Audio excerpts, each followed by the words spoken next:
Hello, and welcome to the Beyond Boundaries podcast with your hosts, Matt Parks and Kashi. Kashi. Yes, sir. Serious. We're so glad you guys joined us today, and we've got a couple topics that we want to go over with you. It's been a lot of changing energy, I feel like, in the world right now, and especially here in Florida. We just went through a big hurricane came through on the West Coast, and so a lot of physical changes, as well as it feels like to me just a lot of energetic changes as well. A lot of big energy that's coming through, that where if we can learn to ride these waves of energy, that can be very invigorating, when we accept these energetic forces that come through our lives with gratitude and with desire to help each other and to expand ourselves. It can be really powerful and transformative. So that's a lot of what I'm feeling lately. How about you, Kashi? Yeah, I've definitely been feeling a lot of energetic shifts with how the world and our mind can pull us into delusion more and more. And little by little, we remember that guru, self, and all and others is synonymous. They're all the same. It's all the same source of light. So even these delusions that, when I say delusions, I'm referring to catastrophizing the future, desiring something right now that will bring fulfillment later when I have that. And all these delusions just lately have been way more short-lived and way more bringing me back to guru like every time. So I'll find myself with these cravings and aversions, and very quickly does it bring me back to silence and inner calmness.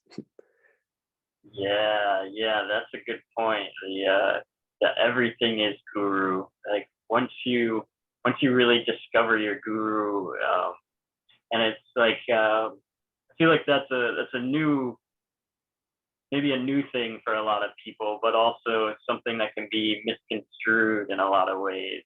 Um, uh, but it really, like, finding for me the teachings of Paramahansa Yogananda was like turning a light on, and like, to a world that like I knew was possible. That I knew this reality existed, this energy, this consciousness, this wisdom beyond simple human wisdom, like really exists, and that the creative force of the universe really is that pure love behind everything and everyone.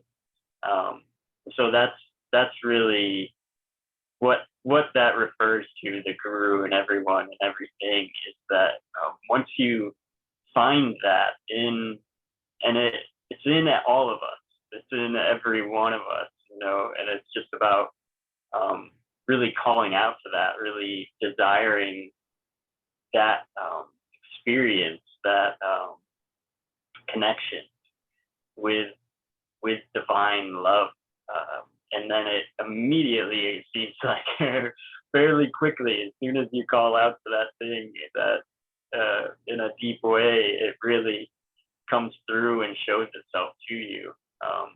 And then when you really tune into it more and more, you do start to see it in everything. This omnipresent consciousness that is behind even all your thoughts, and behind all the people, all the things that are happening around you. It's like this divine consciousness. It's like, so it has a sense of humor, even. There's it's not this like strict idea of God. I think that I was or the kind of like the image that I had growing up of God was more of this very strict idea of it, where now it's like this really, a close friend, a really close friend who knows you inside and out, and like knows how to make you laugh in the funniest ways and in the most connected ways, and also knows how to pull on all your heartstrings.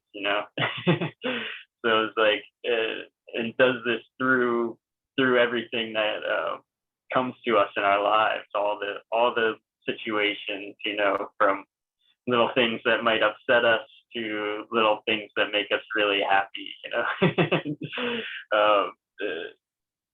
Once, yeah, like connecting into that, you can start to see life in this brand new way where you're interacting with it. It becomes fun, and it's teaching you, and you feel guided in that way.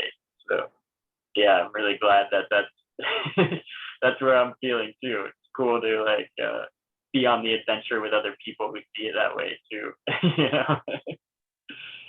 Etymology, I don't specifically remember which one gu is and which one ru is, but one of them's from light to dark or dark to light. So as my living master Guruji, Sri Sri Avi Shankar Ji, and still, of course, like this isn't like a religious thing, so I still learn from Yogananda and the Sikhs, and the Bible, whatever. It's all got it. Buddhas, they all got their flame. But from what I was taught is that gu is light. If I may be wrong, it might be dark, and ru is darker light. So bring it, like if you have a piano guru, it's bringing you to the light about how to play piano. You're in the dark of how to play piano, and it's being brought into the light. And what's so cool about this is recently I had this realization that instead of it being only in a person, because it's not just guru is the person, guru is the song and the gita, the orchestra of life is guru, because these other people or reflections or mirrors, whatever you'd want to call our beloved brothers and sisters and situations and circumstances, all of these things that are happening externally outside of us are bringing us to the light about things that are held in the dark within us. May it be you're engaging with someone who has narcissistic tendencies, and maybe your first initial response based on your childhood would be to like hate that person and like really, really want to like beat that person's ass or something.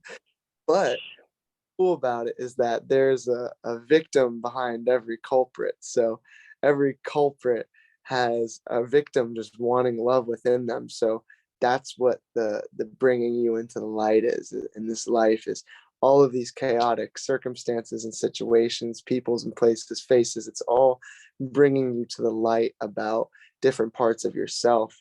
May that be from the space in between the screen and your face, that's all guru. The things, the components of your smartphone that you're listening to this from, that's guru. The radio broadcasting waves from your phone to my phone and our phones, that are the subtle energy, the energy that's out of the physical, what we could see, those subtle vibrations of whatever's making my voice and picture be on your screen, that's guru. All of the chemical reactions in your brain to the words that we're saying, whether they're good or bad, all of those neurochemical interactions in our brains, that's guru. When our body's creating more white blood cells to fight disease, that's guru. Like everything that ever is. And as you said earlier, Matt, not today, but just at another time in our talks, was, yeah, like try to go outside of guru, because like there's you can't go outside of God, because but that. Yeah, exactly. It's you can't go outside of it. It's not. And then I like what you're saying with the phone too. It's like, because this is such a cool time to be alive and to connect with these teachings too, because of where our technology is, like where we are as a species, what the kind of time that we've come to, where we're at in these advancements, really kind of the physical world in this kind of way like becomes a metaphor for the connection to guru also. Just like you're saying, it's like like we can connect now, even though you're in a whole nother part of the state, we can look into this thing and then see each other connected through the ether, whereas like, and like, I don't even know how that works, right? It's like, but somebody figured these things out, right? And so this is the same thing when you're connecting to Guru, is like, Yogananda's no longer in his body, but I can still connect to him as if he's right in front of me and alive in the body, and just like your guru, I believe, is still in Hawaii, and I'm sure you don't feel any separation from him either. It's like he's on a whole nother state on another part of the ocean, but at the same time you can call to him in your meditation, you can just think about him and you feel that presence with you. And it's the same thing. It's like a technology of the heart, if you will, and it shows itself within our lives. We don't. It is the technology of what it is to be in a body. It's kind of like, it was something I was kind of talking to my brother about the other day, and we were talking about the use of plant medicine, but I feel like it even applies to this too, to just like being alive in a body, like these yogic teachings and the spiritual teachings from any tradition are ways to use the body properly. So it's like, or use your life properly so that it becomes like the most fulfilling experience you could possibly be having. Like that's what the teachings are about. It's not some grim duty or, oh, you have to be this way or you go to hell. Like none of that. It's like no, there's a way to connect to constant, pure, ecstatic, ever new joy. Like, that's what we're supposed to be doing with these bodies, these minds, and hearts. Like the whole thing. It's supposed to feel amazing all the time. And in ways where you can even go through hardships. It's not like, oh, you do this and then you become immediately rich and, oh, there's no more problems. Yeah, like nobody's preaching that at all. If they are, it's like, yeah, I don't know about that. But oh, my car just got screwed and now I would have $5 and I don't know who to call, but yeah. Oh, I have my house in 1 month. Okay. Well, must be something in this that I can gain or benefit from. And I can definitely be calm, sweet, and happy throughout the duration of this new change. Yeah, and it like allows that to be a reality. And but also to say at the same time, you do connect to something that loves you, and then you connected to finding out that you really love yourself, um, and that's where the love starts within the self. Your love for everything is God's love for everything. Like when you're connected to love, that is the connection to God. And so that understanding allows you to move through the world in a way where you're like, oh, okay, if there is you need money or you need help with something, you start to connect to really caring about yourself, and then that allows you to really care about other people, and then when you really care about other people, they generally want to help you. It's interesting how that works. And so it's like that's what you're connecting to also, is this ability to be vulnerable, and then through that you become stronger. You become connected to a community, you become connected to friends, even if it's just finding one friend through the struggles or through whatever it is that you're going through. And maybe it's through an online community, maybe you don't have physical people that are around you that you can talk to about certain things, but reach out, and you will find that connection, and then you will find yourself being guided through all the struggles that you have.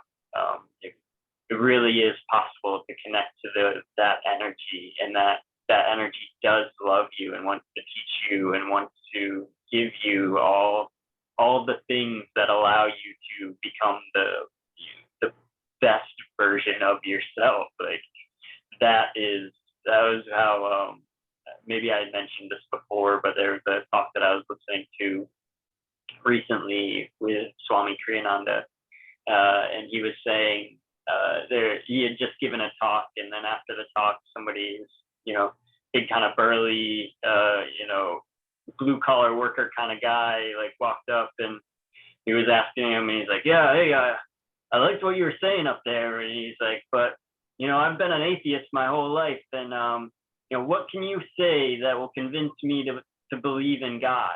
And like, how could you prove God to me, basically, or like, what is your definition of God, kind of thing? And so he said, well, you can think of God as the highest potential that you can imagine for yourself. Like, that's God, and that version of you, that highest potential version of yourself exists, and it's drawing you towards itself till you merge with it, and then you become this thing that is then drawing everything towards yourself and making it greater as well. And this is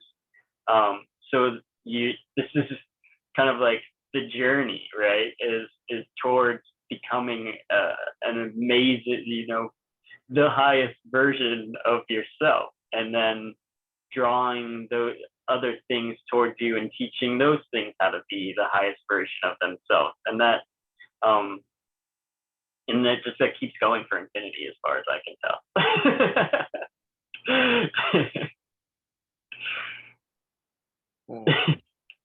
Yeah, because really that's what it seems to be. Because if we go back in our lives and we look at any time that there's been something that was a little off-putting or a struggle, it ended up at the other side of it. And these words just came out of my mouth earlier, and I don't know if I'll repeat them exactly as I said, but no, here it is. When all hell breaks loose, that means heaven's near.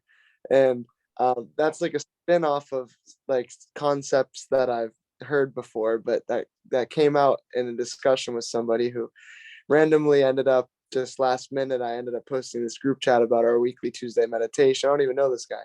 And he, like, I guess really needed it. And we talked for a second. He's going through some struggles in his life. And I was like, oh, that's good. You're going through struggles right now. I was like, when all hell breaks loose, heaven's near.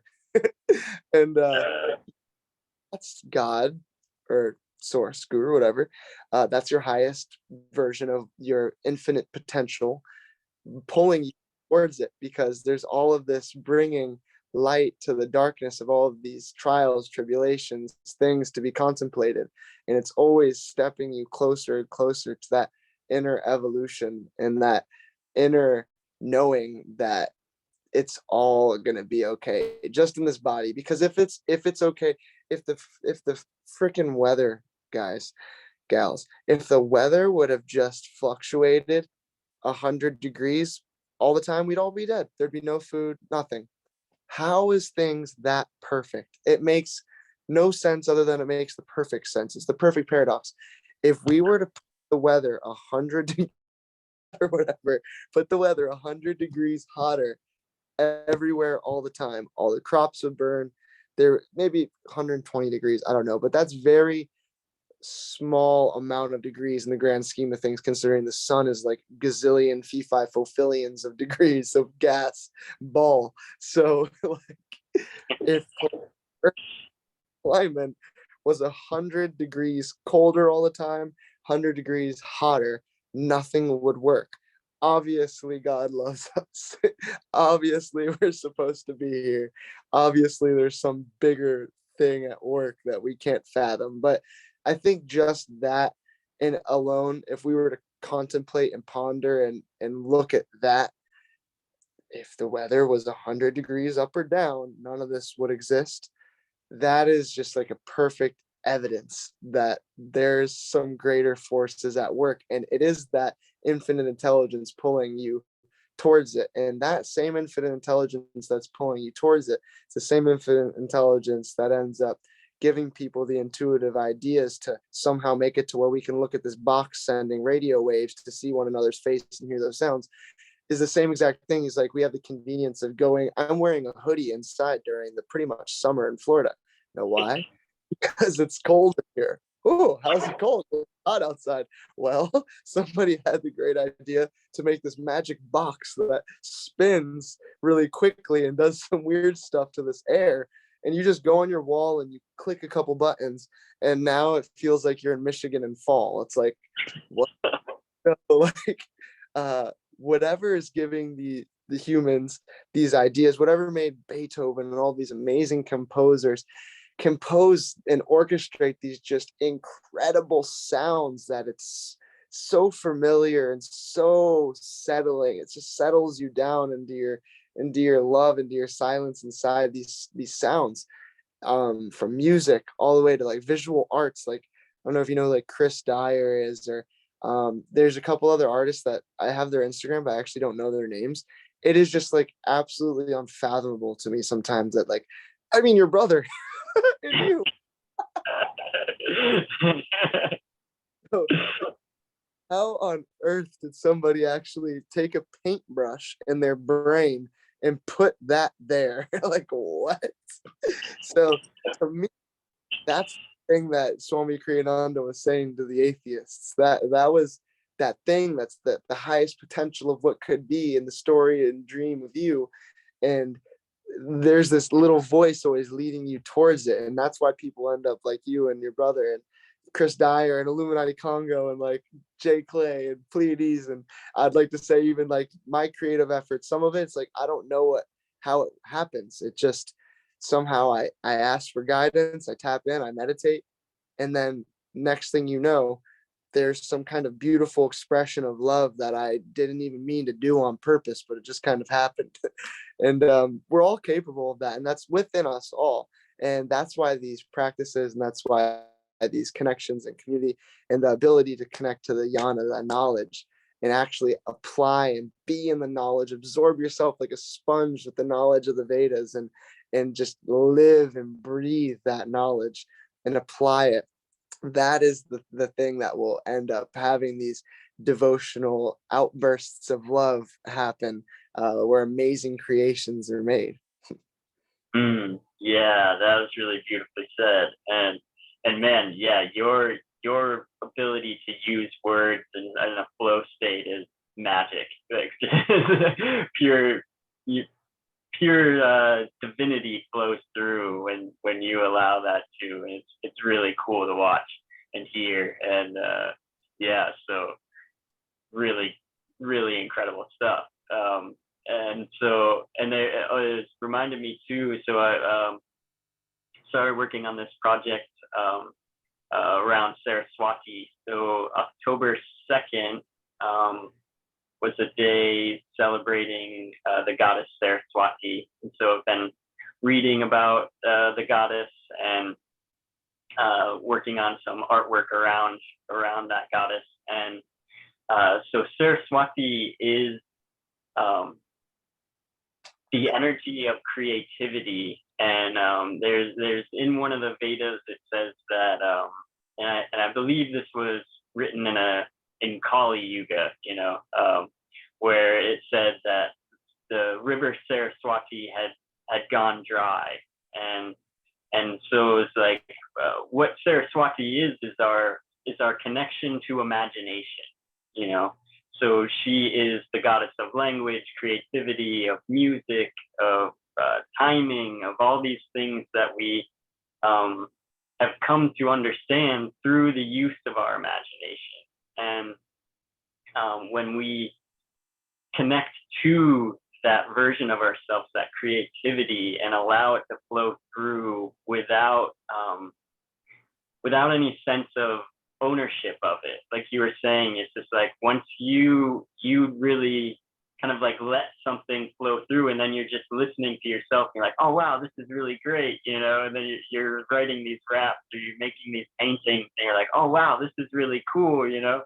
And when that happens, it's like it happens by really letting go of your need to be the one doing it, you know, because like that's the thing that can stop us a lot of the time when we either have like a small view of ourselves or a grandiose view of ourselves, you know, and that having either one of those energies and then trying to do something actually blocks that flow. So one of the stories of Saraswati is so she was created by the god Brahma, and so Brahma created him out of himself, and so she's basically his daughter. But he got obsessed with her and tried to make her his wife. And so, yeah, and so that's, you know, the incest part of that is really shunned, right? And so what happens is Shiva comes and grabs Brahma and pins him to the sky so that he cannot touch Saraswati. And so the idea behind this is that that the creator should not be obsessively attached to his creation. That like when it really flows the best, you know, the river Saraswati flows the best when you allow it to just flow through you and you don't have to claim ownership over it. You're just like, oh wow, this really amazing thing is happening, and you just give gratitude for like being able to be the one that gets to watch the movie that is making it with those hands, or that is using that voice to sing or to rap or to whatever it is that you're doing, play the guitar or play any kind of instrument. And then you're just like, oh wow, it's really amazing that God is using this body that I'm found myself in to do these really cool things. You know? And then that's when Saraswati can flow the strongest through us, is when we do just allow for that thing and then just send pure gratitude to it, and that creates that connected circuit flow that then it can flow through us more and we create more incredible things, you know. Yeah, man, it's so true because when we block it, and I've noticed myself in the not too recent, but kind of recent, like the last 2 years, in the midst of my creating, what I would get to doing is I would look at other artists as reference points and then start belittling myself like, oh man, like I couldn't do it as good as Pleiades. Like, how do I rap like this guy? Like he's like, and then and that's what would kill it. And then I'm like showing, because he's my friend, I'm showing him my music. He's like, bro, that shit's dope. Like, what do you mean? But what would happen is after you make this creation, that's something that's so funny about Sri Ravi Shankarji. He said that artists are like the most jealous people. He's like, that is like their number one like, not all of them. And he says this isn't always applicable, especially if somebody has a devout practice, but that they will be jealous. And it's like just a superficial appreciation. And then what I've noticed is because of course as humans, that's just in our nature to have these modulations of the mind until we can conquer them. And I feel as though I've really been really well at conquering any form of jealousy in regards to other beautiful art that my friends and beautiful others are making. Because in the midst of thinking that my works were lesser than, I noticed myself being, damn, I wish that I was as good as blah blah blah blah blah. And what I noticed is immediately my heart now, I feel like after all this practice, wouldn't allow me to dislike any, for example, Pleiades. I couldn't dislike him like maybe 7 years ago when I was like rapping in a room full of ratchet ass people smoking blunts and somebody rapped better than me. It's like, yo, this guy, bro, I don't like this guy at all. Like, with this practice, now I can't be jealous, but I still can talk bad to myself instead of like disliking somebody else for their amazing work.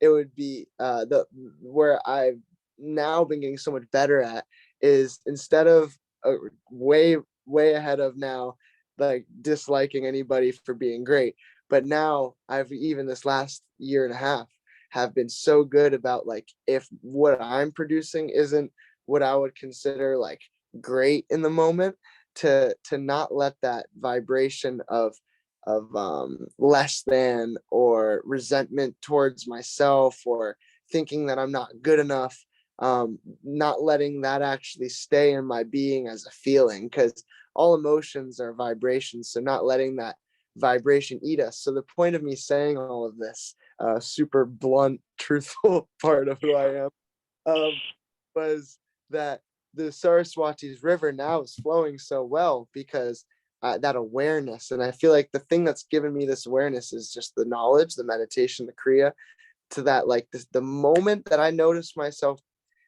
comparing, like, oh, but yours isn't as good as, or yours isn't, it doesn't sound good. Just know, like, be present with the creation, allow and let go, soften my face and my body, and focus on the love that is flowing through. And that for me is expressed like literally feeling the region of my chest. And as Yogananda would say, is this is the radio receiver. So our hearts are radio receivers. So anytime my mind is thinking that the creation isn't well, then I go back into feeling my chest and giving my 100% focus, trying, just giving it my all that I can. And next thing you know, that river's flowing through, and then there's no space to even, or desire or thought to uh, look at this isn't good, or there's no blockage there. And I really want to emphasize that I just gave all of that to you because I really feel like somebody who's listening to this right now has went through the same exact thing. And that has been a very painful thing in my path, is uh, especially in this last 5 years. I'll get super raw with you. Since I've been on this path as an artist, like, because I've got the Kriya in me, it's like I can't hate other people. That's just in my nature now. It's like I can't hate. So it's like that feeling of when I know someone's like more talented than me at something, being able to, it's not hate, but I have freedom from that thing now that before would have been hate, is what I'm trying to say. And having freedom from it, because the awareness to it. So I'm not saying it's like perfect where like you still think, oh, I'm great, just as good as them, and you're in some like delusional state of like you're like on the same level as someone who's worked way harder than you. But like this thing where it's like less of a burden to be a creator, because I remember before, it's such a painful process to like compare yourself to others in the space. But like with these practices, it's really freed me a lot from a lot of the burdens of having other reflections of God, who are literally God telling you stories about yourself through them. And to be able to, instead of it being like a, ooh, like there's better, like a, ooh, we're gonna do this shit together, so fire. So that's why I love Pleiades so much. And I love J Clay. Just made a song with J Clay. Oh yeah, I told you about that. Yeah. Other beautiful people that before I probably would have been like, damn, they're so much better than me, like, and that would have been eating me. And yo, I'm gonna say it like this, I still think they're better than me, but I think I'm okay too. So it's,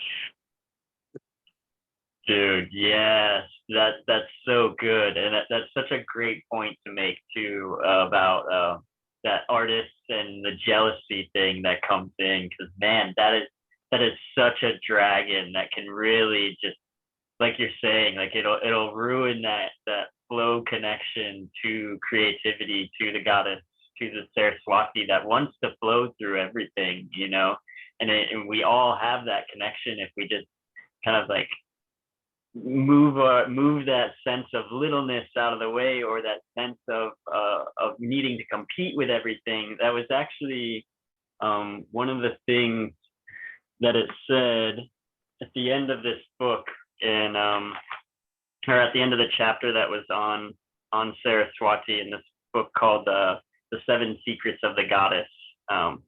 And so one of the last things he says in that chapter is um, to outgrow the human desire to dominate using wealth, knowledge, status, and beauty and success, or notions of purity, is to truly let Saraswati flow in our minds.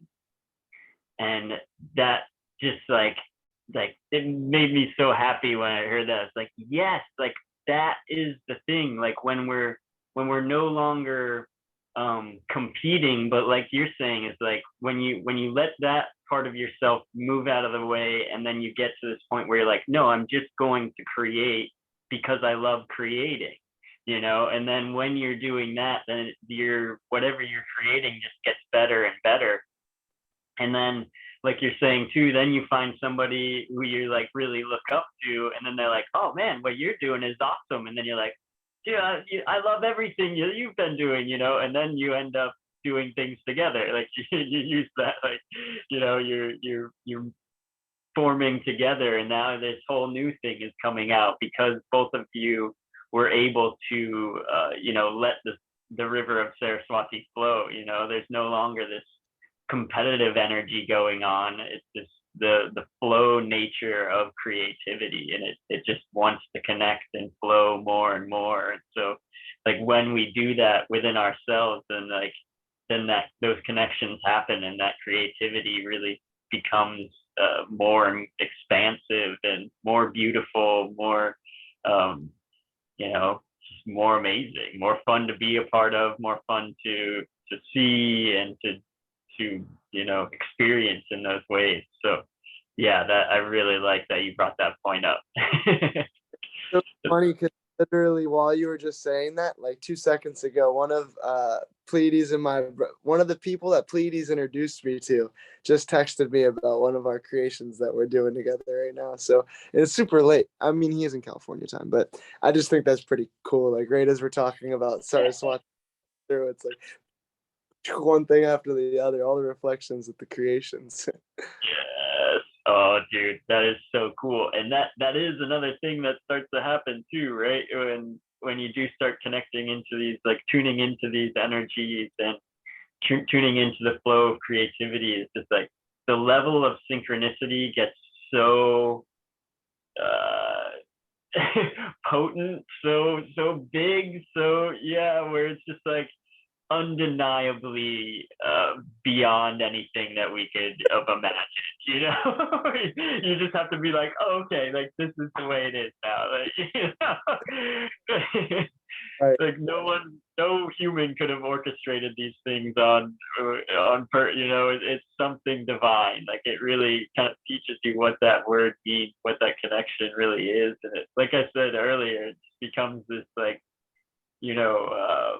true friend that just like can send you like just through the littlest things that can happen, from uh sometimes for me is like I like to look at nature a lot. And like so even like on the drive home today, like I'll see like different, like a hawk or an eagle or butterfly in different moments, and it'll be right when I have a certain thought of creativity or of just like ways to connect to people, or just like these really great feelings, and then all of a sudden something in nature will just appear and then like hover for a little while, and then just to like affirm those things that are happening in the mind, and you're just like, wow, wow, wow. Or immediately a friend texts you, like there was even something. Oh, so I was started this project, and I was so that I'm actually doing this painting, and it's with the mantra to Saraswati. And as I was drawing the mantra on the wall, you came into my mind, and it was something about like, oh, it's really cool. Like this mantra is about allowing creativity to flow, and like it's just like, oh, it's really cool, all the different things that Kashi and I are doing. And then you immediately texted me. And I was just like, whoa. It's just like so wild, and like things like that would just start happening and they'll just like keep compounding to the point where you can't be like, oh, that's a coincidence or whatever. It's like no longer believe in coincidence. In that sense, anyways, it's just a divine connection to the thing that created the universe. Yeah. Yeah, it's truly incredible. Like, I think it would be funny to just like go through because you said, and I would love to hear more, but like some of these synchronicities are just so from out of this world. Like, but it is of this world, and it's just evidence to me. But for example, like with the church being created, the Beacons of Light Church, and uh, my buddy gave the. This is about to get really heady, y'all. Um, my buddy gave the suggestion that we should name the church Beacons of Light. Of Light was in my first song I ever put out. Beacons of Light Lighthouse, and that was the name of the church, and that's what he recommended. And that was actually in the first song that I ever put out. Then the very next day, someone someone says, talking about something completely like, on earth would you ever say Beacons of Light Lighthouse from talking about hula dancers with flames in their hands. Somehow she managed to say the words beacons. They're like, yeah, like beacons of light, like lighthouses. And we just like fucking crying. Excuse my language. Like, I looked at her, then I looked at Pedro to make sure he's not like secretly telling her what to say because I'm like, this is too perfect. Somebody has like the skeptic in me came out. I was like, somebody's trying to manipulate me right now. Like, there's no way on earth that just happened. And then tell me this. Right after that, it's Sunday, and then we go to South Point Park to go to the drum circle and dance. And what do you know, is right at South Point Park that none of us ever realized after the tens of times we've been there. Boom, a big ass lighthouse is there. and, uh, and, uh, yeah, like and also little things like yesterday, um, got this little whisper to don't be stupid, don't text and drive. But yeah, don't drink and drive. But yeah, don't be stupid, don't text and drive. But so I got to send this text while I was driving, and I was like, I'm not going to say no to the flow, and it was to give my offer to somebody that I just felt as though that they needed me to make this offer to be able to be of service to them and connect and build this thing of growth. And lo and behold, of course, they needed it. But right right after I finished texting, it's like, oh shit, it's 3:33. Right when I click send, and then check this out. Boom. Then my boy Brian Division's part of the song, his intro just finished in the car. And he's like, manifest. It's time to manifest. We time to manifest. Say, heard that you have a dream. Heard that you have a goal. Oh man, I forget the rest of the words, but it was like so perfect, and I got like the angel goosebumps and tickles, and like it's just from a movie, y'all. Like when we get into that creative flow, one thing after the next. Like I just got off this call today at 4:44 on the 4th with this medium woman who a new client just purchased for me because she does Akashic Vedic astrology readings. And then we're ending at 4:44, and the session was like hard for me to believe this, but it's like not after how much stuff she has on point. It's like I just want to go through the phone and like tie her up and be like, hey, tell me you're lying to me. Like you must be lying to me. But I guess this woman's not lying because she knows too much, and there's no way that she could know these things.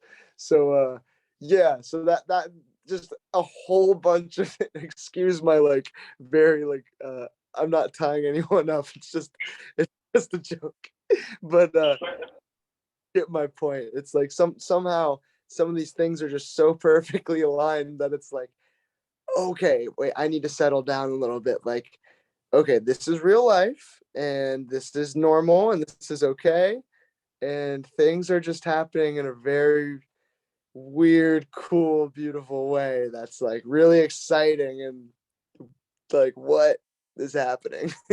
So yeah, Yeah. that experience with those kinds of things. Yeah, no, I'm glad you brought up the part about where what your mind tries to do, where it wants to explain it away, or it's like, oh, this person must be fucking with me or something. Who told them this? Who like what? because that's what the mind's job is to like figure out all those things, and it wants to give like some kind of rational explanation to it all. And then it goes through all that it can, like it's a computer, and then it like starts smoking and ding, it just has to be like, oh no, this is something else. Like there's no mental rationale that you could like think of other than, oh, there must be consciousness behind everything that's happening, and it's tuned into you personally, and it knows how to do those little things. It could be something where like it's happened to me before, where I'd be like thinking about something, and then like walking through the grocery store, and I like, oh, like think about a question in my mind of something, and then somebody in the grocery store would be talking to somebody on the phone, and what they say answers the question in my head. And then it's just like, what? Like, what? Just like, insane things, like where it's just like, what is happening? Like, it is, it's like you're saying, it's like that guru is always talking to you. God is always talking to you through everything, through situations, through people, through friends, through people you don't know. And it's like the more you can tune in, and the more you can hang on to the ride, if you can like hold on to that without like completely losing your mind, then you can tune into that. But I think that's like you're saying, because like the mind wants to rationalize it all away, or be like, oh, how did you're reading my mind, or you're how do you know these things, or something, where it's just like, no, this is just how it works. Yeah. Yeah, it's like that brings up like Ram Dass and his story when he met Maharaji. Maharaji started talking about he had, the night before, he was just went outside to his to go to the bathroom, and looked up into the sky, and just started thinking about his mother, who had passed away like years before. And there was no reason for his mother to come into his mind, but he felt the presence, and just like, oh, kind of like uh in his mind, just kind of like, oh, that was an interesting experience, and then went back to bed. And then the next day, he didn't even know he was going to be meeting Maharaji the next day, and then he does. And then Maharaji's like, oh, last night, you were thinking about your mother, and she died of complications with her spleen. And then he's just like, this is just an old man who's wrapped in a blanket on top of a hill in India, and this is in the 70s. Like, there's no internet. There's no, like, how could he have possibly known, Richard Alpert's mother? And he's the same thing he talks about in his mind. He's like, well, is this guy CIA? Like, oh, where's the, where are the people? Like, all these people must be like tricksters or something. And then he just like had to give up, like, oh nope, like this is just how it works now. And oh, now for some reason I feel like I want to touch this old guy's feet who's just laying on the ground and wrapped in a blanket in India, where it's like before he was like completely, turned off by the situation. Now he can't take his eyes off this person. And it's like, yeah, it's like eventually that part of the mind that needs to explain everything away in some kind of rational way, or some kind of like physical concept of things, it has to give up. It has to surrender to a higher reality, a bigger thing that's going on, other than what we can at the time imagine. There really is this thing that's so much bigger that's happening. And the more you allow yourself and open up your mind to that possibility, like the more amazing life really gets. The more fun it gets, the more interactive. It's like you're playing in a video game, and you just got the expansion pack, and now this video game's really awesome. Yeah, I love that, dude. It's exactly like that. That's what it is. It's like you just like purchased the new cheat code bundle, and now you have all of these extra additives to like extra vision and and that's a perfect thing, because it's just there's just no denying it anymore. I mean, not to get like too heady with this, but um, I'm sure maybe some people who are listening to this also have listened to someone like Joe Rogan and other people maybe who have spoken about the CIA and how they've released these documents of studying remote viewing and astral projection, and you know, our governments are studying these things, and not only are our government studying these things, but even, for example, and I'm sure this it's not limited to, I'm sure there's many other people who are teaching things like this, but my Guruji, Sri Sri Ravi Shankarji, he's the founder of the Art of Living Foundation, and they are teaching children in the by the masses. Like I don't want to say millions, because I think it's only been the last couple years. So maybe it's for sure at least hundreds of thousands of children know how to uh you know do Rubik's cubes with blindfolds on, and like play chess against you with blindfolds on. And that's actually not even the main purpose of the course. That gift as a child, when your mind is that bendable to be able to do shit like that, that's like just the fancy like dance monkey kind of thing. But really there's so much more that goes into that, because once you're that intuitive, you're actually able to listen to that highest potential of what you could be, always pulling you.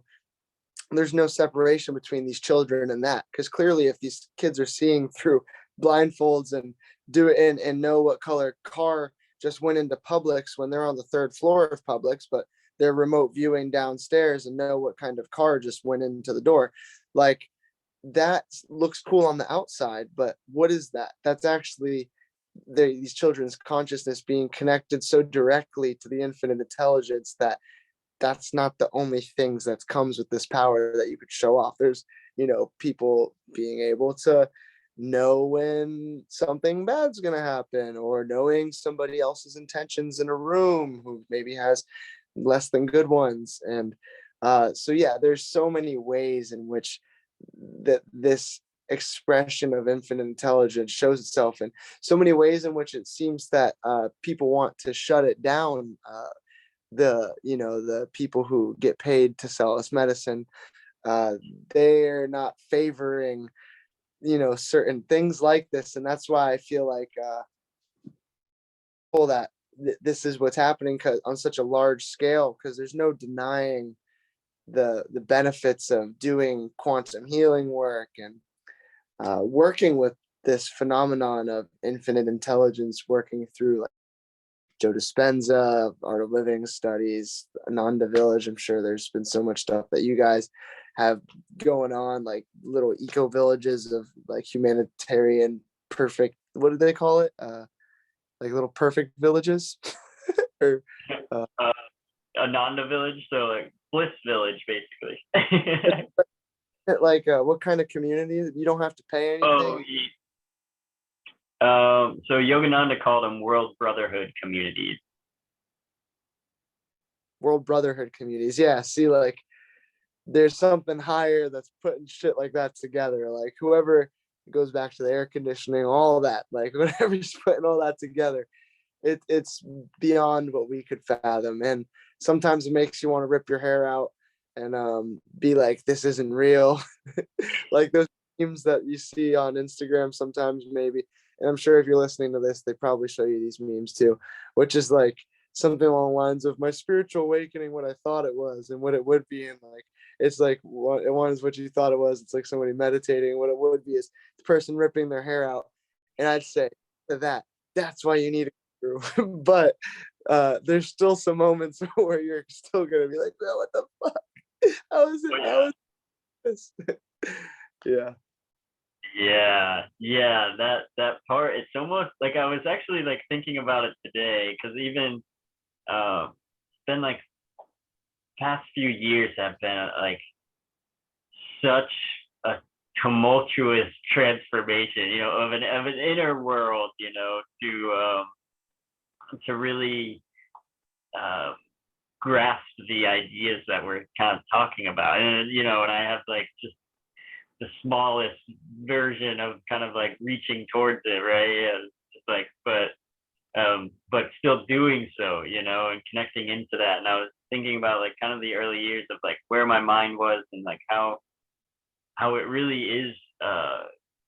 It's difficult, that it's tumultuous to go from this um, person who thought you think you like you're saying the meme, where it's like, oh, you think you know who you are, or you think you know like what you're going after when you start getting into spirituality. It's like somebody might start doing meditation because they want to be better at their job, or they want to be more focused or something like that. Like it starts with this interest in the physical realm, and then it just kind of like it pulls you slowly, and then you end up in this, like we're talking about, in this realm where the the whole universe is basically talking to you, and you can kind of start to lose your mind in that way. And so Yeah. it really takes, like you're saying, you have to have that lighthouse. You have to have the the connection to the ray of light, so that which way to focus your mind in, and something to connect you back to like help you uh, hold on to, grounding yourself, as they say, or just like really having your feet stabilized on the ground so that you're not going crazy during it all. But it's like at the same time, like even with that, it's like it can still be really rough, So I like to think about it as like so you're on an airplane. You got onto an airplane, and it like has to go through this storm in order to like get you to the destination. That's there's a paradise destination, but the only way to get there is through like this kind of rough storm. So if you can just keep the practice going, you keep your focus on the guru, and no matter how much the plane shakes and shudders and feels like it does that drop thing every once in a while, if you ever it does that thing and it feels like you're on a roller coaster, and Yeah. then you know it's like all those things will come up, but through the focus, through the attunement, through continuing focus on the teachings and following them, is like that's what gets you through that. And and then there really is like a smooth flight on the other side. Not to say that there won't be still some things to go through, but it won't feel as difficult, or you will have something to guide you through them anyways. And kind of like one of my teachers at Ananda uh, had described it as she'd had a lot of experience. I believe it was Asha was saying this, Swami Asha, and she had talked about diving under the ocean, and there was this one time when they went out diving, and she, had gone down and they're under the water, looking at all the cool fish and the coral and all the cool things, and then as they swim back up, they realize there's this whole storm going on above them, and they're like, oh, they have to get back to the boat and all this stuff, but it's like when they're under the ocean at that point, they had no idea that the storm was happening, and so it's like in that way, that's what we're doing, is like going inward, so that when the storm is going on outside, like you were saying in the beginning, like the teaching goes, like the teaching from Paramahansa Yogananda that my brother is always iterating as well, you can stay sweet, calm, and happy through the crash of breaking worlds, and that inner solace is in the heart, it is inside of you, your trust within yourself, because that there is this interconnection, a connection to something that is truly loves you and is giving you everything you need to, not to break you down or to punish you or anything like that. Like these things that we go through are because it knows that we are strong enough to go through them, and that on the other side that we will be a better version of ourselves. That's what the the infinite consciousness is really pulling us towards that. And it's like, as long as we do have, like, keep that faith that is all of it is giving us the best possible situation for us to grow within and through, then the more we can grow and through every situation, whether it's bad or whether it's really great. You don't want to get lost in the times when everything's really great either. That's just as easy, maybe even easier to lose the way when everything's really going perfectly, and then you can get carried away with good things just as much as you can get carried away when in the struggles. Because sometimes in the struggles is when we really feel like, okay, now I gotta focus. Sometimes those are the times when it really brings us back to the teachings, and then because we have to. But then when the river calms down and everything's flowing really nice, sometimes that can be just as much of a test in that way. So it's like when you have these uh,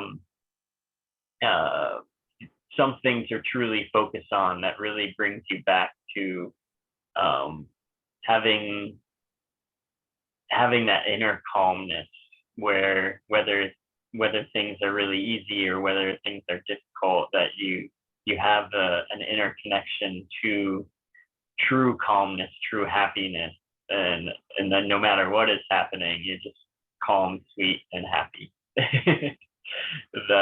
That's really a possibility.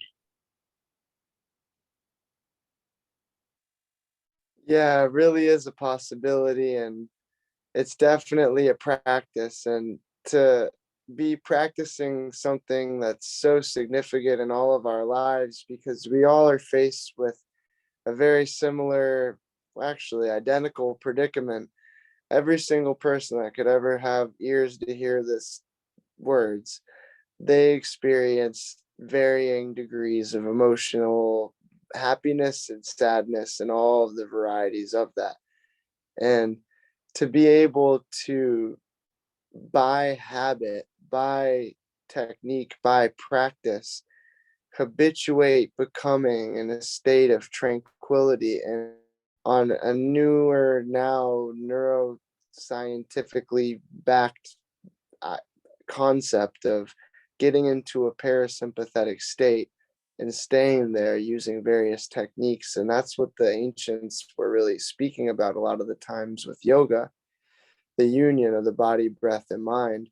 There were really a lot of these practices are, simply put, if you want to look at it from a scientific perspective or a modern scientific instead of yogic science, you would see that what's really being done when we do ujjayi breath or some of these kriya yoga practices, it's getting us into a parasympathetic state where our heart can beat slower, our subconscious muscle reactions and tightness in our body, the path of least resistance that our brain gives our body, which is expressed physically by certain slouches or certain scrunches in the face or certain chewing on the left side or right side of the jaw, getting rid of that and being really, really loose and calm.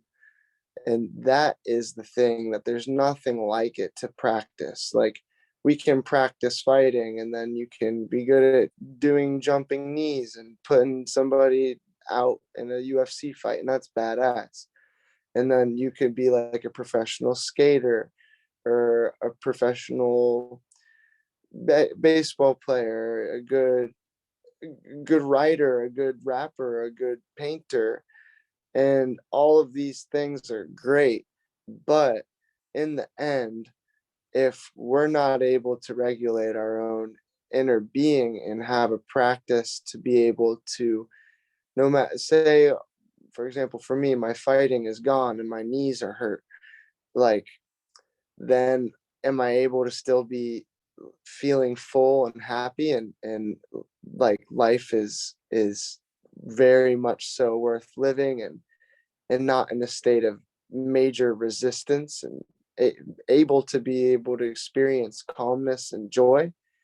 Or are these external things in my world really, am I completely dependent on them for this source of gratification? And that's what's so beautiful about these practices, is to be able to day by day get better and better at tuning and habituating the practice of being calmer, sweeter, and happier all the time. And not from a superficial standpoint, but just from a looking at how your brain functions. There now have been so much studies done on the effects of production of cortisol, dopamine, serotonin, and all of the sex steroids like estrogen, testosterone being the main ones, and all of the other enzymes that are responsible for upregulating or downregulating all of these things. And there's certain techniques that are just perfect, go hand in hand with how to optimize our mental state, which really, when you're calm, sweet, and happy, what's happening?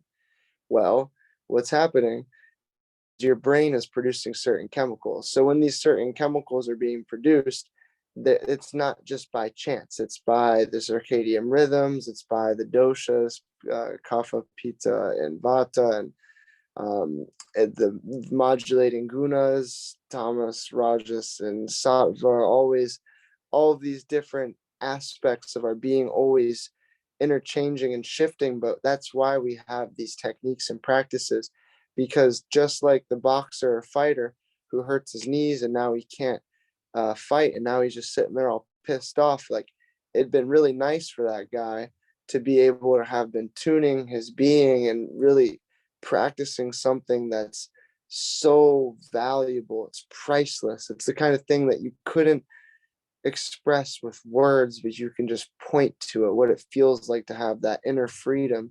And that's my mission here. And I know that's Matt's mission here, is to be able to really give people a glimpse and a glance at what it feels like and what it looks like to be in a community of people who are practicing this. Because I'm no Sri Sri Ravi Shankarji yet. And I'm no Yogananda or Jesus Christ or any kind of, these embodied avatars that, from, I'll just speak about Sri Sri, and I could say for even just Yogananda, it seems like in any time that I've ever seen him speak, I definitely have a lot more experience of seeing Sri Sri speak. This man is always in this drunken state of like just tranquil drunkenness. He's like he's drunk all the time. And that right there, he's so good at it that he's so cultivated in this practice of being calm and effective and of service and able to have his intuitive spark always unite, always taking information from the infinite intelligence and portraying these ideas and phenomenon that he's receiving as intuitive understandings and putting them into words for the world. He's always doing this from a slow drunk state. And as you've seen just in this last however long this podcast has been, just my energy has shifted multiple times. And like that's what I'm practicing. Maybe one day it is in my path to always be in a state where I'm similar or even slower than I am currently while giving this message to you.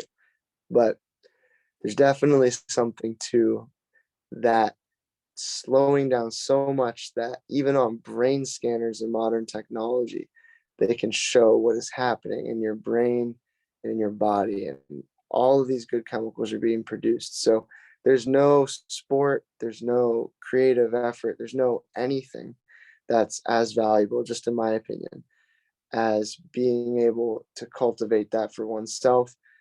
And then, of course, please go do medical things. Once you have this, go be of service and live in the world. And that's all needed. But for me, I feel like my life really begun when I got a taste of what it was like to not have my thoughts run my life and to let silence, love, and service and expressive intuition run my life. And it goes in and out. And as I'm sure the months and years to come with this podcast, you'll see how both Matt and I develop with this in our beingness, and how we portray that. Yeah, yeah, that's that's really great to way you're explaining that, because it is, it's like in this moment I had this thing to say, and then all of a sudden it disappeared. There is this part of ourselves that we can tap into and flow through it in that way. I liked what you were saying, where it's like my life began when I started opening myself up to these practices, because it really does feel that way. Like that, it was like everything before that, like it was just like stumbling through the darkness trying to figure out what's happening, like, oh, and you might find some object that's kind of glowing. You're like, oh man, this is it. And then, and then it stops glowing. And so you go to something else, and, whatever it is for all of us, and then when you find this, it's like someone turned the lights on to the whole room, and then, oh, it's like, oh, now I can see, now I can actually maneuver through this room without constantly running into things. And it's like, not to say it's like sometimes still run into things, but at the same time, it's like, oh, okay, now I'm really learning how to walk. Now I'm really learning how to move through the space in the world, how to be a person in the world who is able to connect into this real energy of like what the body really needs to be doing. It's like we we're saying, it's like you can think of it as like finding an iPhone, and then like, first, like you've never seen a smartphone before or something, but you come across this iPhone, yeah, and then it's like, oh, maybe you figure out like, oh, this is a calculator, cool, like, oh, it just can do all these calculating things for me. You're just like, oh, this thing is amazing, and you start doing all these math equations, and you think it's really great, and then and then like and then you just like, oh, cool. And then if you could just stop there, and you're just like, oh, you found this really cool calculator, right? And then so that's like being in the body, and then you get really good at basketball. You figure out that, oh, this body can move in these certain ways and get really good at the sport, or really good at playing this instrument. Oh, amazing, and then you can take that one step further, right? And maybe you get into um some form of practice, right, where you're like, oh, and this that teaches you discipline. Maybe you start meditating for you want to get better, you want to get more focused while you're playing sports, or while you're at your job, or whatever it is, playing music. So you start meditating. So that's like figuring out that the phone, oh, this is a phone. Oh, I can call people. Oh, I can like talk to people on the other side of the world. Like, oh wow, this is amazing. Like, and then so you're figuring out this new way to use the body, to use this incarnation, and then that like tapping into the guru energy, really finding the teacher, the guide for what this life really is that, oh, this thing connects to the whole world. Like you can connect to the internet through this thing, and they're like, oh, what's the internet? Oh wow, and then it like just keeps expanding, gets like so much more incredible from there. Like, oh, it's also a camera, it's also and you got like all these different components that open up once you take the teaching, you keep going on the path, and then life just gets that much more amazing, and it truly is infinite,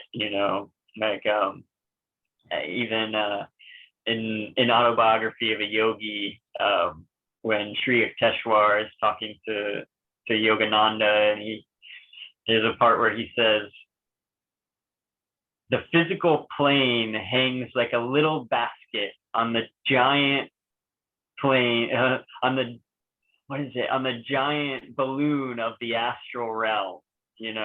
So it's like the idea is that like even this like physical reality, like all the things that you could experience, all the pleasures, all the cool things that you can learn to do with the body, how strong you can get, how whatever, you learn to climb mountains, you learn to get amazing at basketball, you're really good at skateboarding, all the cool things that we can do in this world physically is like the tiniest little part of what it is to be alive. Like that's just like it's all really great, right? Like I'm not downplaying it at all. It's just saying that like there's infinitely more potential to tap into through finding a guru and finding something that can expand your existence into infinity.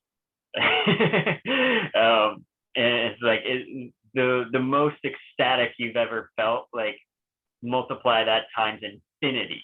That's what's possible, and like, and that's what the yogic teachings, what all saints and sages of all traditions have been trying to open us up to, is to realize that this little incarnation, this little physical plane, even, you look out into the universe, the Hubble telescope or whatever the giant telescope is that we have now, as far as it can look into the universe, there's this giant physical universe, right? It's so mind blowing. It's so beautiful. All the things that we find, it's like all of that is a tiny little basket that hanging on the balloon of infinite reality, that it's so much further beyond that. And there really is this other realm that is like flowing into this physical reality that we can tune into as our friend, as our heavenly father, as our divine mother, the beloved, is like that is you can tune into it through that, through love, through really being connected to divinity. It's just like I don't know what other word to use.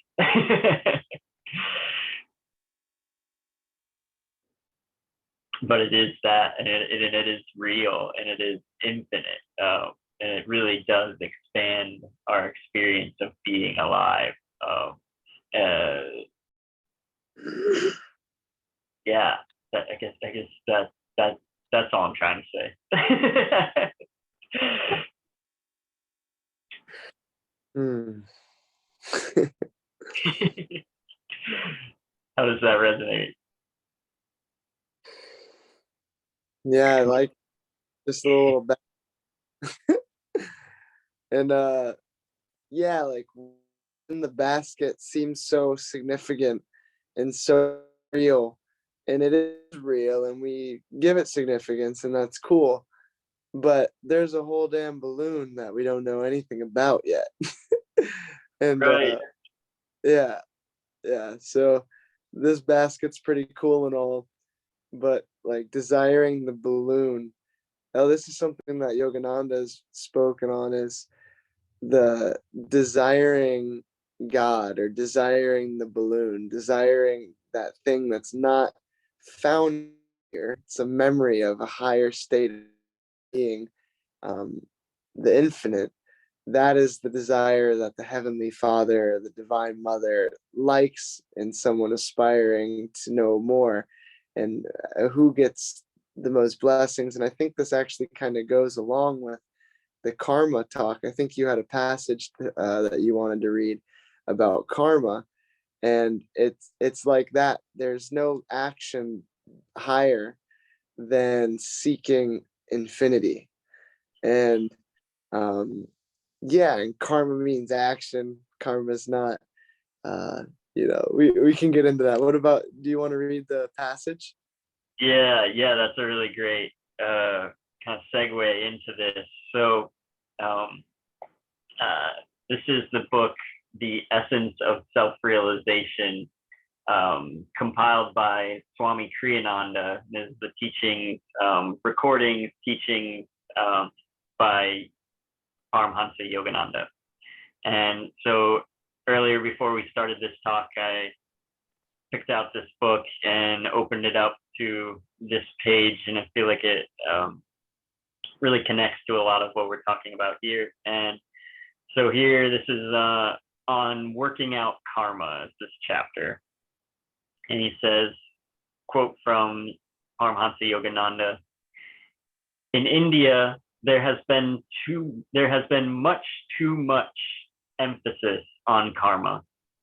Karma, karma, they cry. It's my karma. I can't do nothing about it. Absurd. Karma is simply action. Whatever has been done can just as certainly be undone.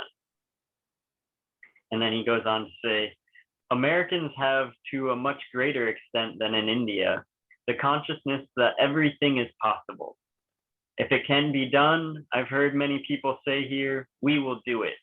And if it is possible, we will, and if it is impossible, we will do it anyway. It may just take us a little longer. Eventually, Americans say, eventually, why not now? That is the spirit that I like so much in this country. And that part where he says, absurd, karma is simply action. Whatever has been done can just as certainly be undone. You know, this is such a more expansive view on karma than maybe we typically get, where, like he was saying before, you know, people think karma, it's my karma, I can do nothing about it. You know, this is just the pattern that my life is on, and you can't do anything about it. You know, or that it's like, oh, some terrible thing that you maybe did in a past life or previously in life or something can, you know, now your whole future is ruined. Some idea like this, you know, or karma can be seen in more of a negative connotation often than it is in simply understanding it as action.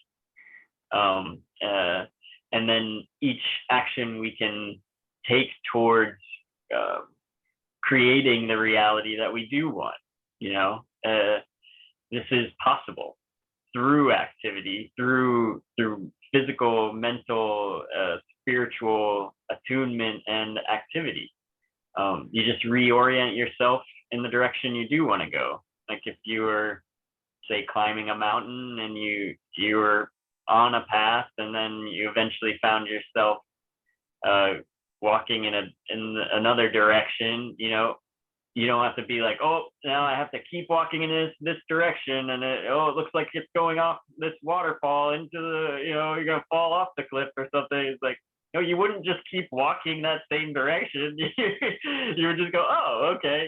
You would turn around and go find the path again. You know, it's like same thing. That's what we're doing. You know, and like all the experiences, all the people that we meet, we're, as you know, Ram Dass would say, is like we're just walking each other home. You know, it's like all of it is just getting us to the place where we want to be. You know, like that's all that's really happening. Is life is guiding us, like we said, to our infinite potential, to that most expansive, most ecstatic, that most joyous version of ourselves, the most fulfilled, the most loving, the most generous, you know, version of ourselves. And that is possible for everyone. Like it really is possible for everyone. And if you allow for that without needing to define it in a certain way, I feel like that's when it really starts to open up for you. You know, you don't have to think like, oh, well, my greatest version of myself is being the richest movie star in the world. Like, why am I not that? You know, or something like this. And it's like, is because that's confining your infinite potential. You know, it's like the thing that you are and that you're created to be is so much greater even than this idea of worldly aggrandizement or self-aggrandizement in any way. It's like even just being able to be a loving presence for even just one person in the world is super expansive. And then, like we're saying, you go inward and find this infinite version of yourself, and that's so much greater than any popularity or any success that you could find in the physical realm. Like it's so far beyond that you would, once you tap into that, once you have even just a small taste of what that possibility is, you just the rest of it just becomes like, oh yeah, completely almost irrelevant, and that's when those things can actually happen too. I feel like it's like when you give up the idea that's the goal, that the real goal is this inner connection to infinity, then the outward um, potential is allowed to expand in that way, in a way that is so much greater, so much more magical than you could have physically thought about to get yourself there. So many doors will open that are beyond the ways that you could try to get there through.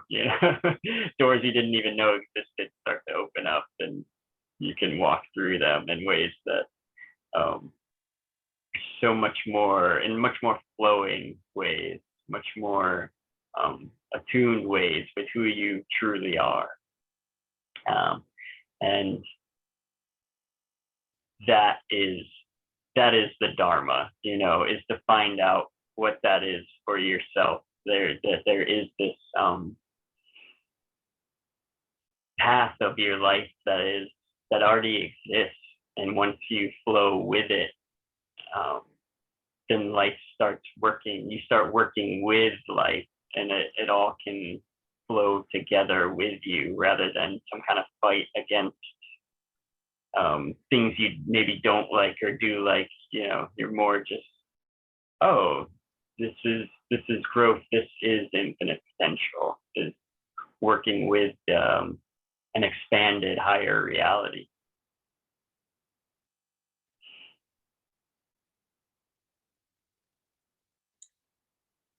Yeah, so karma is like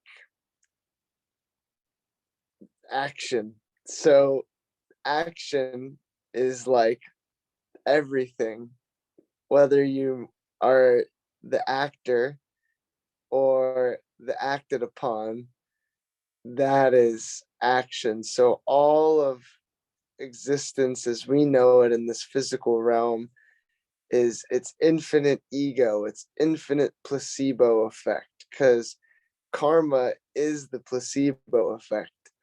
Our thoughts projected onto things, our thoughts are things. So our thoughts projected onto physical things, so our thoughts as things projected onto physical things, say in this instance, my knee that needs healing, then my loving awareness and sending healing energy with my thoughts, that's a karma, that's an action. And with every action, as one of the first rules in magic, they say there's always a, a equal or equivalent or Or opposite.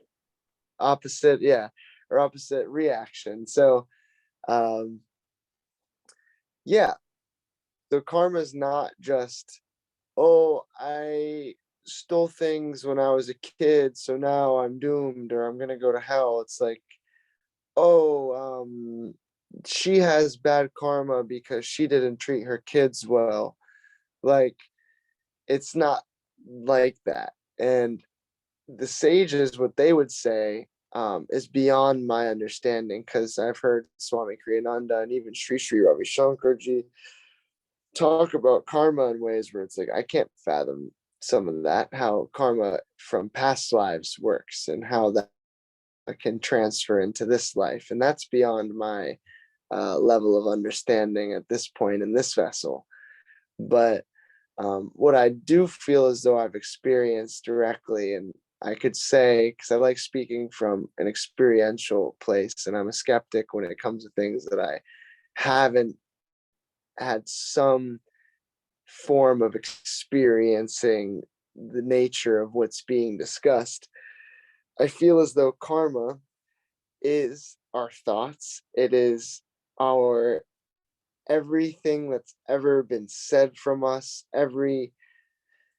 especially, I keep saying the thoughts because that's the most prevalent. It's like, it's not just our actions with their hands and words, it's also our inner words. So we are painting on the canvas of potentiality with our action, with our karma of our thoughts. And that's something that I feel as though is a lot of the times overlooked, is that our thoughts can dictate our reality and create new karmas, and get the most amazing, awesome reactions from the universe. Because when we're committing the action of focusing on divinity, and when we're committing the action of focusing on fluidity and heart-centeredness and expansion, feeling our aura, feeling our energy, our prana, rising the energy to the North Pole to our brain, that karma, that action is unlike any other karma. And what the sages like Sri Sri Yogananda would say is that there's no thing that can erase negative impressions that are going to and are manifesting in one's reality from past thoughts and behaviors, past karmas that are now in the quantum equation of infinite potential. Of maybe somebody cuts you off and you're like, fuck you, guy. And then next thing you know, 2 weeks later, something really, really bad could happen because of you saying, fuck you, guy, and all the hatred in your heart while saying it. But meditation is the thing that can really, really, really erase these future potential responses from the universal force that has the quantum equation of which the input and the output, input good thoughts, output good things, input bad things, output pain and suffering, input bad things and good things while meditating, probably not too much bad shit's gonna happen.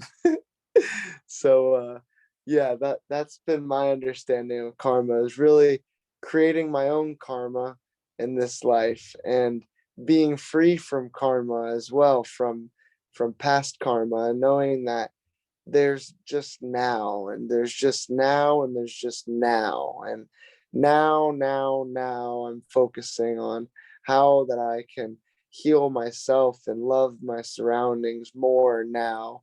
And anytime that I had done things other than that, I now am moving forward from those thoughts and actions. And anytime that I've hurt somebody back then, I now am releasing myself from uh, abusing myself internally for my past behaviors and past actions, past karmas. And now I move forward with love. And now I move forward with good action, and loving action, and creative action, and healing, expansive action. And now more loving action now. Yeah, yeah, and that really tapping into that nowness, and letting go of the past versions of ourselves that didn't know how to properly act in those moments, that true forgiveness of the self, and truly forgiving anyone else who's ever harmed us, because that's behind the words that what Christ said when he was on the cross, when he says, "Forgive them, Father, they know not what they do." That's not a reference to him being like, "Oh, they don't know they're killing this great holy man." Like, "Oh, I'm so great and they're doing this thing." He's literally saying, like, when we're in the version of ourselves when we would hurt somebody, or any of these things that we've done, it's because we're blind, because we're literally stupid to the other possibilities. So it's like, when you're forgiving ourselves or anyone else for past action, past karma, then that's how we dissolve that karma. We're no longer holding on to that past version, or the past action. And then now we know. So now we move forward. Now we are loved. Now we act in these ways that are better for us and better for those around us. So that is the dissolving. And like, um, as we go inward, through meditation and through um, working with the breath and the energy in the body, you do tap into the feelings of the thoughts. That's what comes up first. Is so many of the thought patterns that you're always allowing to go on in the mind. You start to actually see them, and they're like programs that are on your computer. In meditation, you're hitting the control delete, and then you're showing all the programs that are running. You're like, oh man, it's like there's this one about self-loathing. Here's this one about something that I did in the past. Here's this one about oh man, here's this one about somebody who did something wrong to me. Here's and it's like all those things will pop up. All the little programs that are running in the mind, or there's this thing that I have to go do, or maybe I'm hungry, or it's like all those parts of the self show up when we're in meditation, and you go into each one of them and you go, all right, close that window, all right, go into that program, close that program, and you're learning how to rewrite the programming of the computer in the mind. And so that's how we're dissolving that. And then you can even revisit the past in that way too. Maybe there is something that comes up in the mind that you haven't been able to forgive yourself or somebody else for, but if you can use the form of meditation to go into that situation and then use the now version of yourself to go into that and then live through what the now version would do, and revise that memory so that the now version of yourself can move past it into creating better versions in the future, so that now you are this person who acts this way, and in that situation you will act that way again. So it's like now you know how to go about each situation properly in a way that is loving and is understanding of others, that doesn't react when you get cut off in traffic, and doesn't,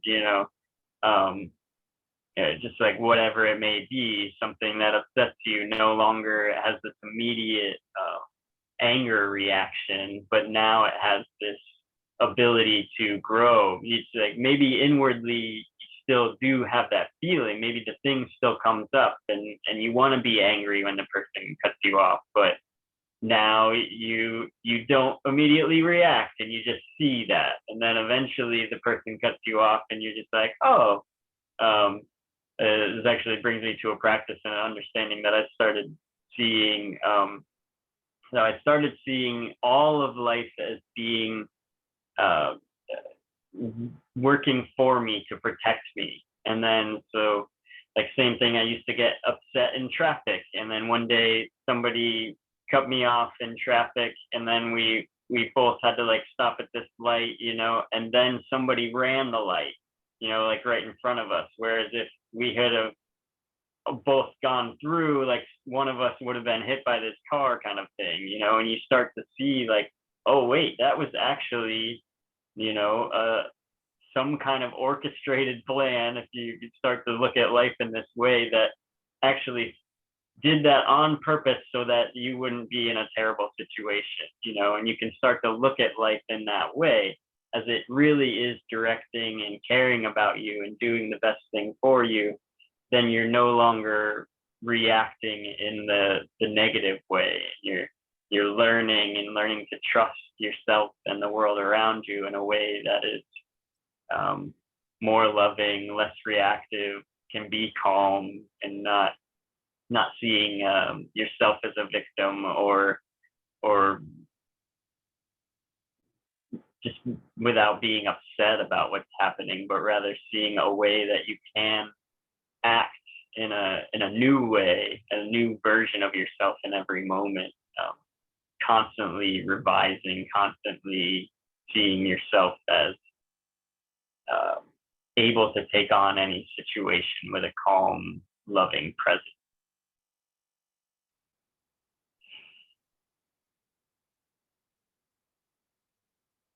Yes. And with that being said, hey Matt, how do you feel about doing a little bit of an outro and then all together listening to Guru Puja and people can meditate after the thing's over? Yeah, that sounds perfect. Sweet. Uh, yeah. So as a I'll do a reading from this book as an outro, and this feels like a good one. Kind of referring back to what we were saying earlier about how you cannot be outside of the love of God. You cannot go outside of God. Um, it says, "Sir," asked the disciple, "is it possible for a soul to be lost forever?" "Impossible," the master replied. "The soul is a part of God. How would it be possible to destroy God?" So we are the soul connected to infinity. There is no way to step outside of infinity by definition. Love that. Just like, So yeah, you say that in a couple ways. I love that one. yeah, yeah, it's really perfect. What So else? yeah, I feel like that's a good way to wrap this one up. Uh, Thank you everybody for listening, for watching, however you're experiencing this, and hope it has found you well. And that some of what we've said is good guidance, or if nothing else has been entertaining, has at least opened the mind to new ways of seeing life. Maybe interested you in these teachings. You can reach out to either one of us to find find the path that is for you. That it is real, and that this connection to internal joy is real and possible for everyone. So that's what we're here to guide towards. Just a finger pointing towards the moon. We're here to just say that these teachings, these practices are things that have really opened up our minds, our hearts, and given us a new perspective. And so we hope that we can do the same for you and guide you to these teachers, these practices that are just so helpful and so connecting to something that much more beautiful than I had previously imagined. So yeah, I hope this finds everyone well. Yes, absolutely. And you can contact one of us, both of us directly, or once there's a lot of people who are viewing this, and that's not going to be a possible thing to always make happen, you can go to the Art of Living USA on Google and search the Art of Living Sky Happiness Program. And from there, you could either go to Boone, North Carolina, Bangalore, India, or your local city definitely has a teacher. So you'll just download the Art of Living Journey app and you can find a teacher there.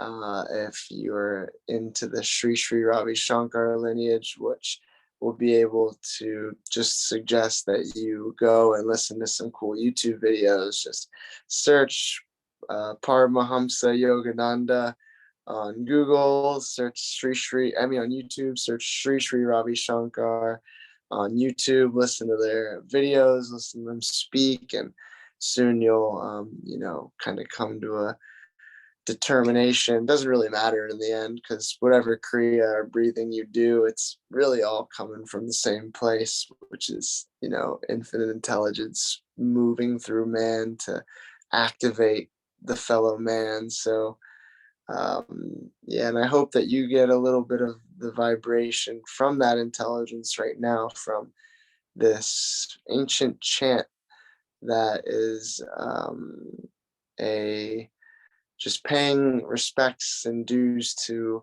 I believe, the 16 different aspects of consciousness. And there's way I'm excited to do the Guru Puja course myself, and I actually was just trying to find today online when the next course is to be able to learn this. I remember most of the syllables and probably like 80% of them, but I definitely don't know it.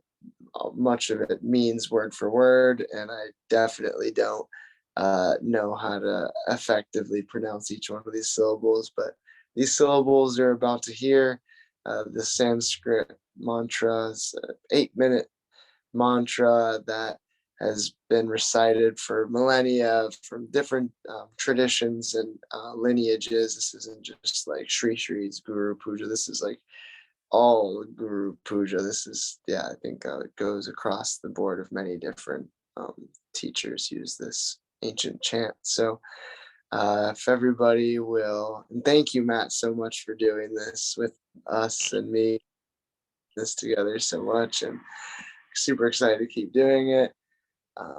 So yeah, and then I think what's the website for Anand? Is it Ananda Village?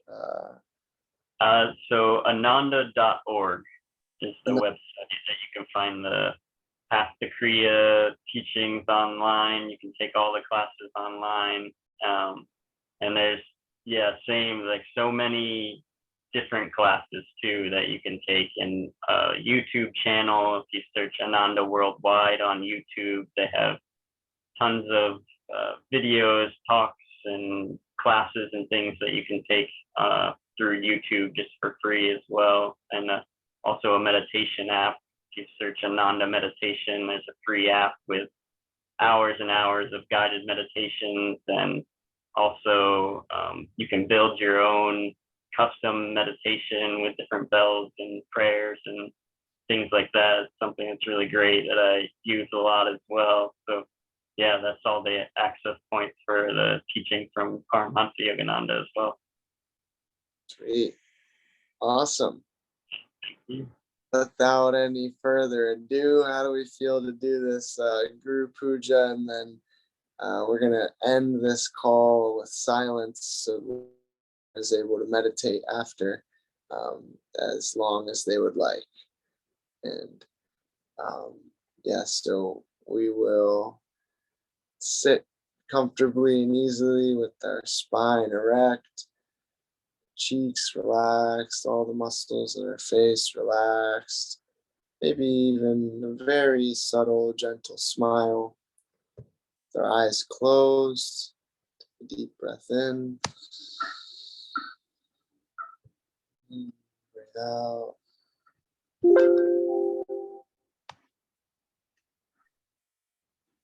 Absorb the vibrations.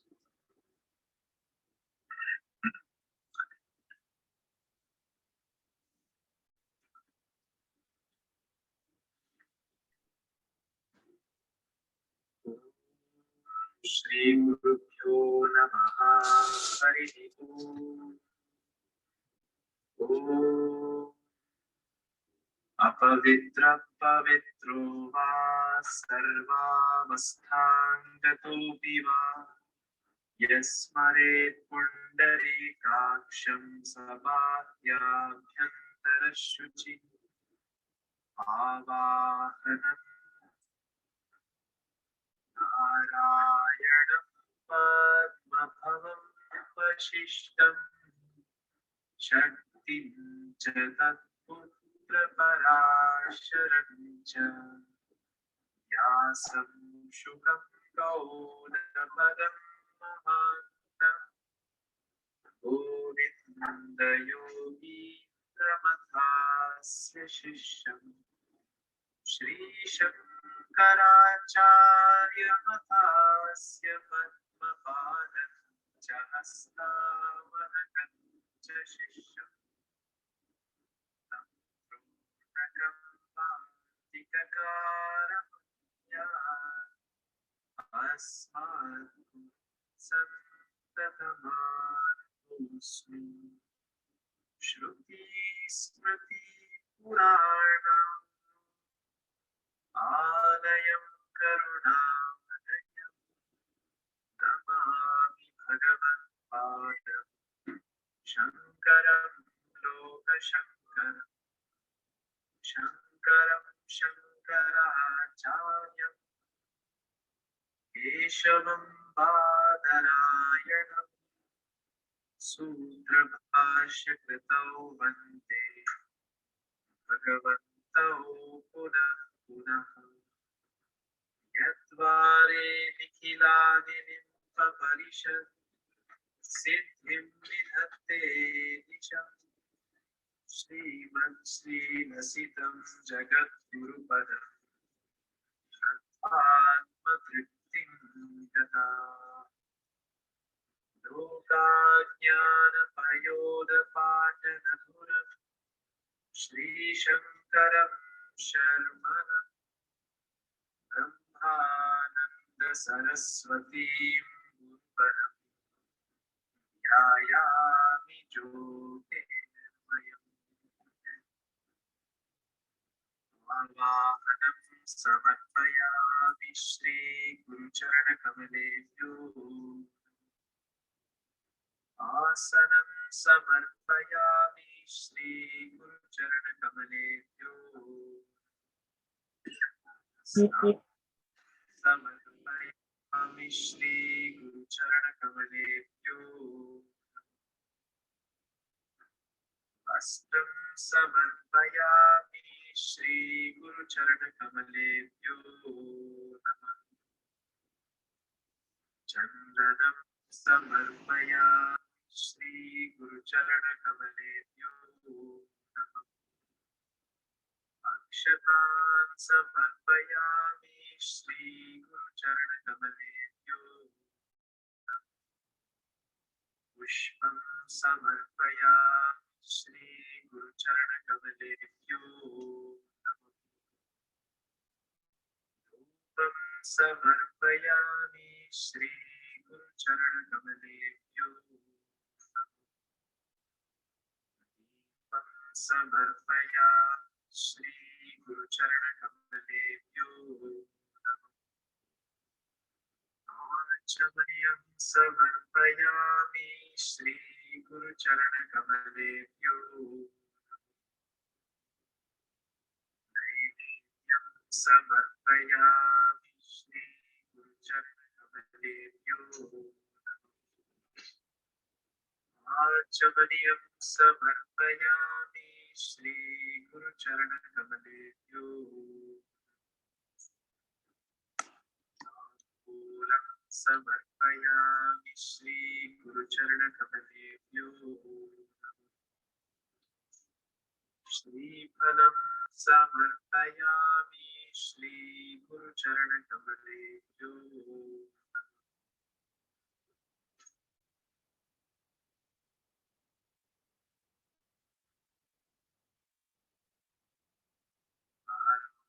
Nityam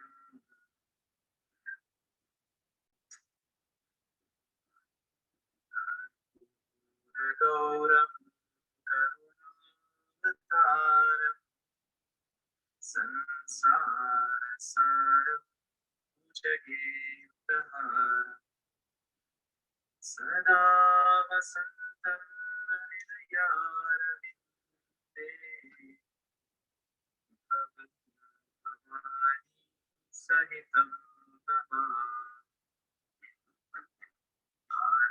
Nityam Samarpayami Shri Guru Charana Kamalebhyo Panchamaniyam Samarpayami Shri Guru Charana Kamalebhyo Pushpanjali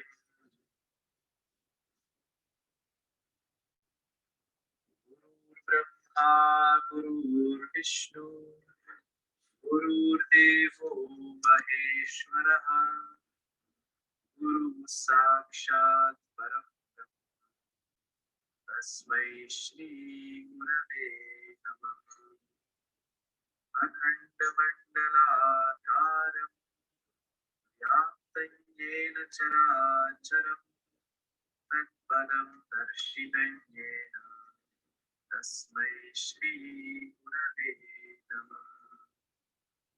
श्रीब्रह्मानन्दं परमसुखदं केवलं ज्ञानमूर्तिं विश्वातीतं गगनसदृशं तत्त्वमस्यादिलक्ष्यम् एकं नित्यं विमलमचलं सर्वधी साक्षिभूतं भावातीतं त्रिगुणसहितं सद्गुरुं तं नमः।